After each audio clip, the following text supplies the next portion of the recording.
So the United Kingdom has set some of the most ambitious climate targets you'll find anywhere on the planet. But, turning those goals into reality, that's proving to be a monumental challenge, a real high-stakes balancing act between ambition, economics, and politics.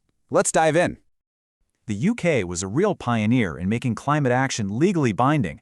But here's the central question we have to ask. With all these deadlines getting closer, is the country's grand plan about to collide with some very, very hard realities?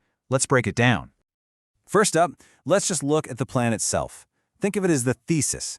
This is the story of a nation that really set the global pace on climate policy, putting its commitments into law way before many others even started talking about it.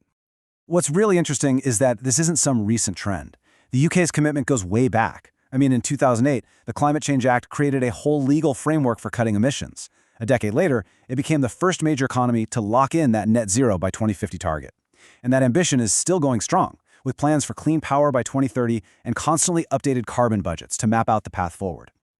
A perfect example of this kind of detailed planning is the Strategy for Nuclear Power. The government's Civil Nuclear Roadmap, well, it isn't just some vague wish list. No, it's a serious strategic blueprint for reversing decades of underinvestment and kicking off a real revival of the UK's nuclear sector. And to really get a sense of just how big this ambition is, just look at this number: 24 gigawatts. That is the target for nuclear capacity by 2050. Now, to put that into perspective, the current capacity is only around 6 gigawatts. So we're talking about a massive four-fold increase. And listen, this isn't about putting all their eggs in one basket. The plan is really multifaceted. It includes huge traditional power stations like Sizewell C, for sure, but it also invests heavily in next-generation technology like small and advanced modular reactors. So the crucial point here is that the strategy is a mix of proven and innovative tech, and it's all backed by a push to cut through the regulatory red tape. But for every ambitious plan, there's a reality check. And this brings us to the flip side of the coin, the antithesis, all the formidable political, economic, and practical barriers that are threatening to slow down or maybe even derail the UK's net zero journey. One of the biggest hurdles is, without a doubt, political. As this quote from a Tony Blair Institute report shows, the language of pragmatism has really entered the debate.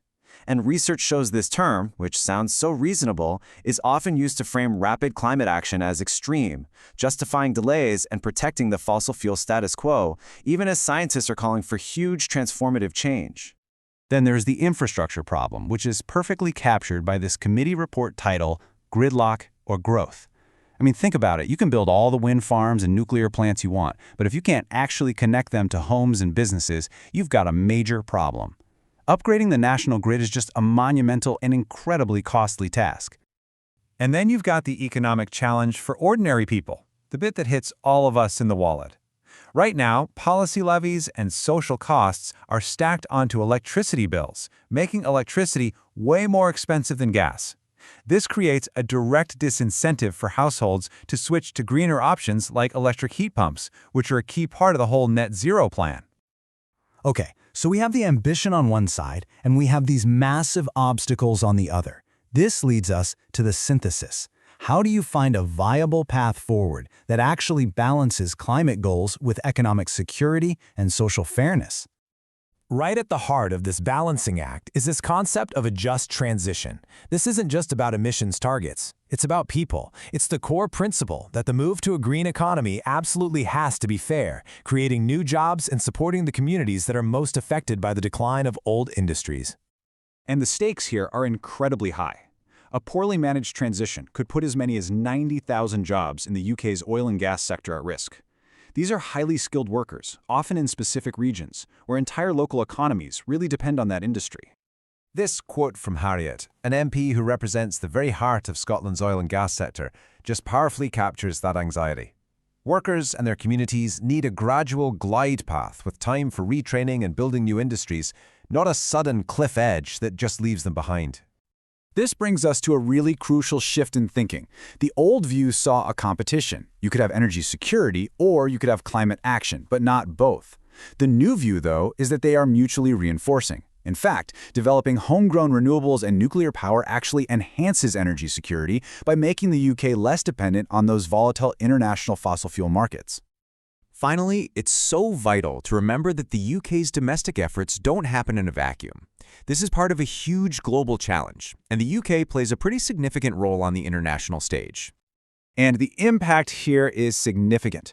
Through its international climate finance, the UK has helped over 137 million people in developing countries adapt to climate change. It's also mobilized over £20 billion in public and private finance for climate projects all over the world. This shows it isn't just about hitting domestic targets. It really is about global leadership. Which leaves us with this final question. The UK has been a world leader in setting climate targets, no doubt, but the real test is happening right now. Can it successfully navigate these incredibly complex trade-offs between speed, cost, and fairness to actually deliver on that promise? The world is definitely watching.